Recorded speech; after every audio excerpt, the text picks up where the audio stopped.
कांग्रेस की सरकार थी, तब इन लोगों ने मिलकर दिल्ली में बैठे बैठे दिन रात एक ही काम किया, बिहार से बदला लेना। और वो लगातार बिहार के विकास में रोड़े अटकाते रहते थे, नीतीश जी को काम नहीं करने देते थे, बिहार का एक काम होने नहीं देते थे। 2014 में जब आपने मुझे सेवा का अवसर दिया, जब पहली बार बिहार में डबल इंजन की सरकार बनी, हमारी डबल इंजन की सरकार ने बिहार के विकास के लिए 3 गुना ज्यादा पैसे दिए। आज बिहार के हर इलाके में सड़कें बन रही हैं, लंबे लंबे पुल बन रहे हैं, रेलवे के ट्रैक बन रहे हैं, नए अस्पताल और नए कॉलेज बन रहे हैं। साथियों, अब एनडीए की डबल इंजन सरकार ने बिहार के उज्जवल भविष्य के लिए नए संकल्प लिए हैं। हमने अपने घोषणा पत्र में बताया है कि इन संकल्पों को सिद्धि का रास्ता क्या है, हम इसको कैसे करेंगे, ये भी बताया है। अपनी घोषणाओं को हम कैसे पूरा करने वाले हैं। साथियों, एनडीए के पास हर क्षेत्र से और उसकी आवश्यकता के अनुसार, वहां के लोगों की जरूरत के हिसाब से अलग अलग योजना है। कहीं फूड प्रोसेसिंग से जुड़े उद्योग पर बल दिया जा रहा है, कहीं टूरिज्म का विकास हो रहा है, कहीं टेक्नोलॉजी से जुड़ी कंपनियों का विस्तार करने जा वाले हैं, वहीं मैन्युफैक्चरिंग से जुड़े उद्योगों को बढ़ावा दिया जा रहा है। यानी जहां जैसा सामर्थ्य है, वहां वैसी ही इंडस्ट्री लगाई जा रही है। जैसे मगध का हमारा एक क्षेत्र है, यहां हजारों एकड़ इलाके में उद्योगों का खाका खींचा गया है। इसके लिए बिजली, सड़क, रेल का नेटवर्क तेजी से बनाया जा रहा है। गया जी में बिहार का सबसे बड़ा इंडस्ट्रियल कॉरिडोर बन रहा है। इसका फायदा इस पूरे क्षेत्र को होगा। साथियों, मोदी और नीतीश जी का ट्रैक रिकॉर्ड सबके सामने है। अब आप याद कीजिए, जब मैं कहता हूं कि मैं ये करने वाला हूं, इसका मतलब मैं उसको करके ही रहता हूं। मैं आपको याद दिलाता हूं, बिहार के मेरे भाई बहन, मोदी ने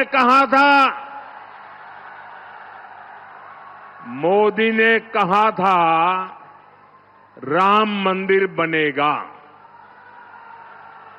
आप मुझे बताइए, मंदिर बना के नहीं बना?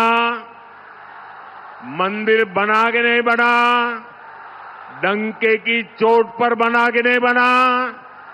500 साल का अधूरा काम पूरा किया कि नहीं किया? मोदी ने देश को वादा किया था और मैंने कहा था कि आर्टिकल 370 की दीवार गिरेगी। आप मुझे बताइए, 370 हटा के नहीं हटा? 370 हटा के नहीं हटा? और मोदी ने बिहार की इसी धरती से पहलगाम हमले का बदला लेने की बात भी कही थी। और फिर आपने ऑपरेशन सिंदूर में तबाह होते पाकिस्तान को भी देखा है। मैंने बिहार की धरती से कहा था, वो किया कि नहीं किया? साथियों, मोदी ने वन रैंक वन पेंशन, हमारे देश की रक्षा करने वाले, हमारे देश के वीर जवानों, हमारे फौजियों को वादा किया था, हम वन रैंक वन पेंशन लागू करेंगे। आज 7 नवंबर को ही वन रैंक वन पेंशन लागू हुए 11 वर्ष हो रहे हैं। 11 वर्ष। हमारे सैनिक परिवार 4 दशकों से वन रैंक वन पेंशन की मांग कर रहे थे, लेकिन कांग्रेस हर बार उनसे झूठ बोलती रही। कांग्रेस ने 500 करोड़ रुपए दिखाकर कहा था कि लो वो आरोपी लागू हो गया, और उसके बाद भी उसने पूर्व फौजियों से किया वादा कभी नहीं निभाया। आप मुझे बताइए दोस्तों, क्या फौज के जवानों को किया हुआ वादा क्या कोई धोखा कर सकता है? क्या धोखा करना चाहिए क्या? अगर तो ऐसा धोखा करते हैं तो वो कितने निकम्मे लोग हैं, वो आप जानते हैं कि नहीं जानते हैं? मैंने अपने सैनिक भाइयों को one rank one pension OROP लागू करने की गारंटी दी थी। आप मुझे बताइए, ये गारंटी मैंने पूरी की कि नहीं की? ये गारंटी पूरी की या नहीं की? और साथियों, ये ऐसे ही गारंटी पूरी नहीं हुई है। आप जानते हैं, इन 11 सालों में हमारे जो फौजी भाई बहन हैं, जो निवृत्त फौजी भाई बहन हैं, उनके परिवारों को कितना पैसा मिला है? आप अंदाज कर सकते हैं? अब तक वन रैंक वन पेंशन को लागू करने के कारण 1 लाख करोड़ कितना कितना कितना ये आरजेडी वालों को 1 लाख करोड़ कैसे लिखना, एक के पीछे कितने बिंदु लगेंगे, वो उनको इतना भी समझ नहीं आएगा। 1 लाख करोड़ रुपया देश के खजाने से फौजियों के खाते में गए हैं। बताइए, कांग्रेस आरजेडी वाले ये लोग 500 करोड़ का झूठ बोल रहे थे। यही इनकी सच्चाई है, यही इनकी राजनीति झूठ पर ही टिकी हुई है। इसलिए साथियों, जब हम कहते हैं कि बिहार में 1 करोड़ नए रोजगार देंगे, तो देश के बिहार के नौजवानों को हमारी बात पर भरोसा होता है। बीते कुछ सालों में ही बिहार में लाखों भर्तियां हुई है, पूरी ईमानदारी से भर्तियां हुई है। जबकि साथियों, आपके सामने आरजेडी कांग्रेस का ट्रैक रिकॉर्ड भी है। ये वो लोग हैं जो बिहार के युवाओं से नौकरी के बदले जमीन लिखवा लेते हैं। आपको नौकरी चाहिए तो आपका खेत मेरे परिवार के नाम पर कर दो। ये खेल चला, अदालत ने भी माना, और आज ये जमानत पर बैठे हुए हैं। जांच एजेंसियां इनकी जांच कर रही है। ये जंगल राज वाले जमानत पर चल रहे हैं। ये आरजेडी कांग्रेस वाले बिहार के युवाओं को कभी भी नौकरी नहीं दे सकते। साथियों, आप औरंगाबाद के लोग तो नक्सलवाद, माओवादी आतंक से भी पीड़ित रहे हैं। वो दिन भुलाए नहीं भूलते जब अंधेरा होने से पहले ही यहां सड़कों पर सन्नाटा पसर जाता था। यहां आने जाने वाली बसों को सुरक्षित चलने के लिए नक्सलियों को रंगदारी देनी होती थी। स्कूटर मोटरसाइकिल से तो आने जाने की कोई सोच भी नहीं पाता था। इस क्षेत्र की चर्चा देश और दुनिया में नरसंहारों के लिए होती थी। साथियों, जैसे ही जंगल राज की सरकार गई, नीतीश जी के नेतृत्व में आप सुशासन लाए तो नरसंहार की घटनाएं बंद हो गई। जब आपने दिल्ली में मोदी को बिठाया तो मैंने तय किया कि नक्सलवाद माओवादी आतंक की कमर तोड़ करके रहूंगा। हमने नक्सलवाद माओवादी आतंक के खिलाफ कार्रवाई की। आज बिहार माओवादी आतंक के डर से मुक्त हो रहा है। माओवादी आतंक अब समाप्ति के कगार पर है और ये इसलिए हुआ है क्योंकि बिहार में डबल इंजन की सरकार है। साथियों, जंगल राज और सुशासन राज में क्या अंतर आया है, ये हमने कल मतदान वाले दिन भी देखा है। कल बिहार के हर गरीब, दलित, महादलित, पिछड़े, अति पिछड़े सबने बिना किसी रोक टोक के वोट डाला है। जबकि हमने जंगल राज का वो दौर भी देखा है जब बूथ लूटे जाते थे, मतदान के दिन गोलियां चलती थी, बम फटते थे, खून की नदियां बहाई जाती थी, गरीबों, दलितों, पिछड़ों की आवाज कुचल दी जाती थी।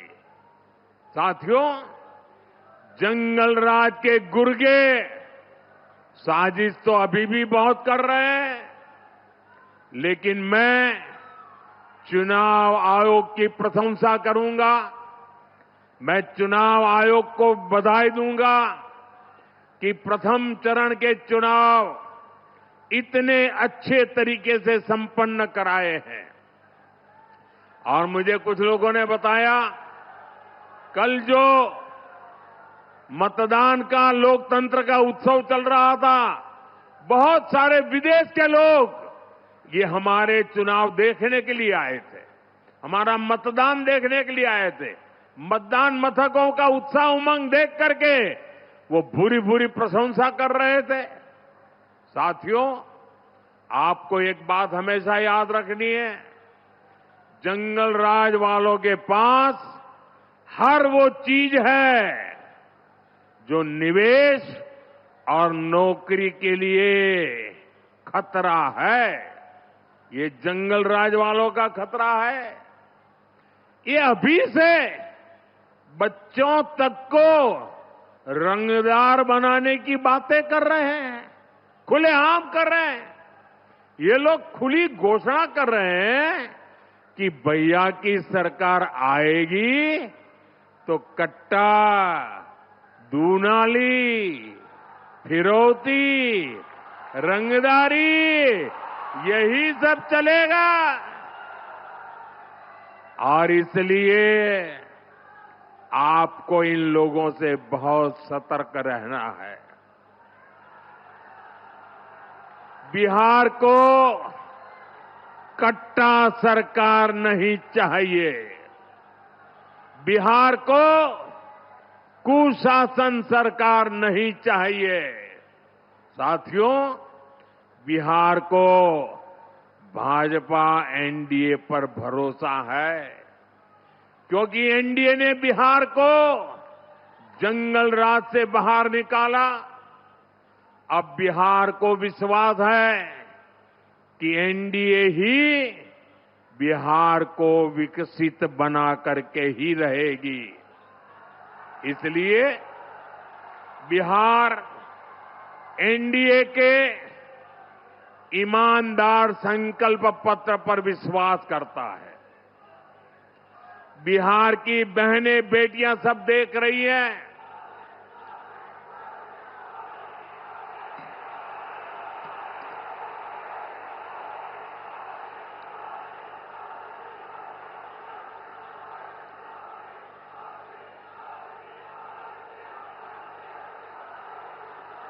साथियों, ये उमंग और उत्साह, ये पैंडल से भी डबल लोग बाहर है और चारों तरफ जो मैं उत्साह उमंग देख रहा हूं, माताओं बहनों में जो उत्साह देख रहा हूं, मैं बिहार का उज्जवल भविष्य देख रहा हूं।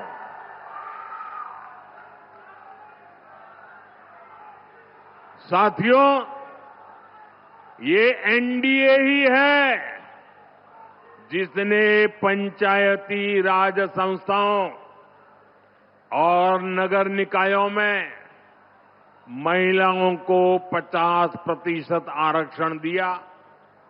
ये एनडीए ही है। एनडीए ने सरकारी नौकरी में भी महिलाओं को 35% आरक्षण दिया। ये एनडीए ही है जिसने विधानसभा और लोकसभा में भी महिलाओं को आरक्षण दिया। और ये एनडीए ही है जो बहनों बेटियों को स्वरोजगार के अवसर दे रहा है। लखपति दीदी का अभियान चल रहा है। साथियों, ये लोग जो संविधान दिखाने वाले लोग हैं ना, उन्होंने सामान्य समाज के गरीबों की कभी याद नहीं आई। ये मोदी है जिसने सामान्य समाज के गरीबों को 10% आरक्षण देकर के उनकी जिंदगी बदलने का काम किया है। हम सिर्फ घोषणाएं नहीं करते, काम करते हैं। जैसे मुख्यमंत्री महिला रोजगार योजना है, बिहार की 1,40,00,000 बहनों के खाते में 10-10 हजार रुपया पहुंच चुके हैं। इस पैसे से किसी ने सिलाई मशीन खरीदी, किसी ने कुछ सामान बेचना शुरू किया। हमने जो कहा वो करके दिखाया। इसलिए बहनों को भरोसा है कि एनडीए ही उनको जीवन के हर कदम पर आगे भी मदद करेगी। साथियों, अभी हमारे सम्राट जी ये लालटेन वालों के झूठ की बात कह रहे थे। मैं आपको 2019 की बात याद दिलाता हूं। 2019 में जनवरी फरवरी महीने में हमने पीएम किसान सम्मान योजना शुरू की और किसानों के खाते में 2-2 हजार रुपये भेजना शुरू किया। तो बिहार, झारखंड, बंगाल ऐसे राज्यों में ये पराजय के कारण भयभीत लोग झूठ फैलाने में लगे। किसानों को जाके कहने लगे, देखिए ये मोदी जी ने जो पैसा भेजा है ना, वो आपको सूद समेत वापस लेने वाला है। डरा रहे थे। और झारखंड में तो एक इलाके में लोगों ने पैसा जमा करने से मना कर दिया। इतना झूठ चलाते थे। आज उस बात को 2019 से आज 2025 आ गया। आज भी किसानों को पैसे देने का काम जारी है, क्योंकि मोदी जो करता है ना, वो काम पूरा करता है। साथियों, मोदी वंचितों को वरीयता देता है, मोदी पिछड़ों को प्राथमिकता देता है।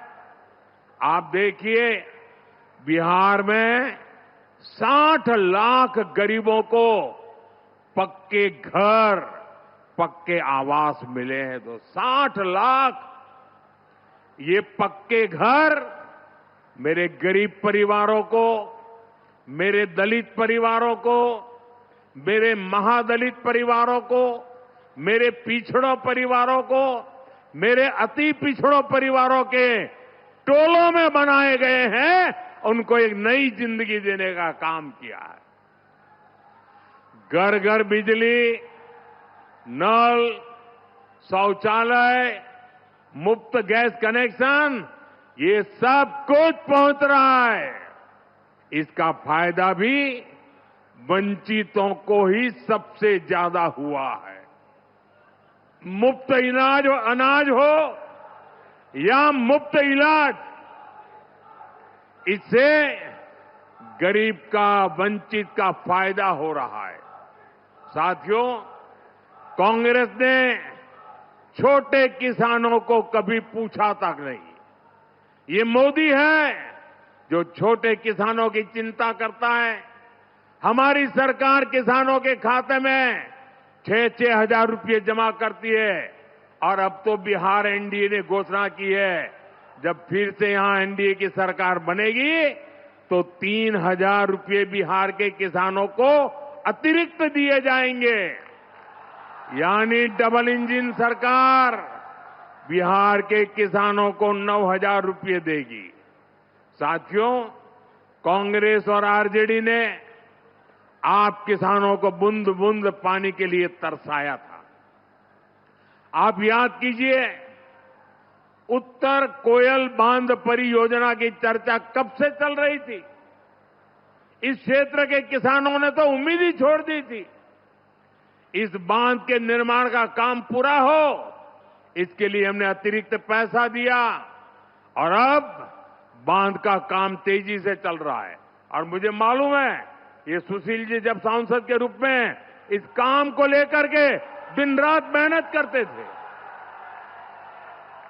साथियों, लालटेन वालों ने खेत को सिंचाई के लिए तरसाया और बिहार को अंधेरे में रखा। हमारी सरकार बिजली कारखाने लगा रही है। कुछ महीने पहले ही मुझे नबीनगर कारखाने के अगले चरण का शिलान्यास करने का अवसर मिला था। इससे आपको बिजली भी मिलेगी और नौजवानों को रोजगार भी मिलेगा। साथियों, कांग्रेस और आरजेडी वाले सत्ता के लिए किसी को भी धोखा दे सकते हैं। औरंगाबाद तो इसका सबसे बड़ा साक्षी है। यहां जो कुटुंबा सीट है, उस पर क्या हुआ, ये पूरे बिहार ने देखा। कांग्रेस के प्रदेश अध्यक्ष तक को आरजेडी ने अपमानित किया। आरजेडी ने कांग्रेस को सिर्फ वही सीटें दी जहां वो 35-40 साल से नहीं जीत पाई है। आरजेडी ने कांग्रेस की कनपट्टी पर कट्टा रखकर मुख्यमंत्री पद की उम्मीदवारी भी चोरी कर ली। आज भी अनेकों सीटों पर आरजेडी कांग्रेस वाले आमने सामने हैं। आप मुझे बताइए, जो अपने साथियों को धोखा दे सकते हैं, वो आपके सगे हो सकते हैं क्या? आपका भला कर सकते हैं क्या? ये वादे पूरे कर सकते हैं क्या? साथियों, कांग्रेस और आरजेडी सिर्फ अपमान की, गाली गलौज की राजनीति करते हैं। आपने देखा, कांग्रेस के शाही परिवार के नामदार ने छठी मैया की पूजा को ड्रामा कहा। ये लोग महाकुंभ को भी फालतू कहते हैं। इन्हें हमारे हर पर्व त्योहार से चीड़ है। ये नामदार हमारी आस्था को ऐसे ही अपमानित करते रहते हैं। मैं जरा मेरी माताओं बहनों को पूछना चाहता हूं, छठी मैया का महापर्व हमारी माताएं बहनें पानी तक नहीं पीती, पानी तक नहीं पीती, ऐसी साधना करती है। अब उनको नौटंकी कहना, ड्रामा कहना, वो छठी मैया का अपमान है कि नहीं है? अपमान है कि नहीं है? जिन्होंने इस महान तपस्या का अपमान किया है, उनको सजा मिलनी चाहिए कि नहीं मिलनी चाहिए? इस चुनाव में उनको सजा दोगे कि नहीं दोगे? सारी माताएं बहनें पूरी ताकत से सजा दोगे कि नहीं दोगे? साथियों, याद रखना, 11 नवंबर को अपने एक वोट से इन्हें सजा देनी है। आपका वोट उनको सजा देने की ताकत रखता है। एनडीए की अब तक की सबसे बड़ी विजय इस चुनाव में पक्की है दोस्तों। और इसलिए 14 तारीख के बाद आपको मैं कह रहा हूं, विजय उत्सव की तैयारी कर लीजिए। जनता का मिजाज बताता है और कांग्रेस वालों की बातें भी बताती है कि वो पराजय के कारण अभी से ढूंढने में लग गए हैं। अभी से क्यों हार गए बिहार, इसके लिए क्या क्या कहना, इसकी नेट प्रैक्टिस चालू कर दी है उन्होंने। और इसलिए भाइयों बहनों, विजय की ओर आगे बढ़ना है आपके आशीर्वाद से। मैं सभी हमारे उम्मीदवारों से आग्रह करूंगा कि जरा आगे आइए, थोड़ा 2-2 कदम। आपके इन सभी उम्मीदवारों को आशीर्वाद चाहिए। मेरे साथ बोलिए, भारत माता की वंदे वंदे वंदे वंदे।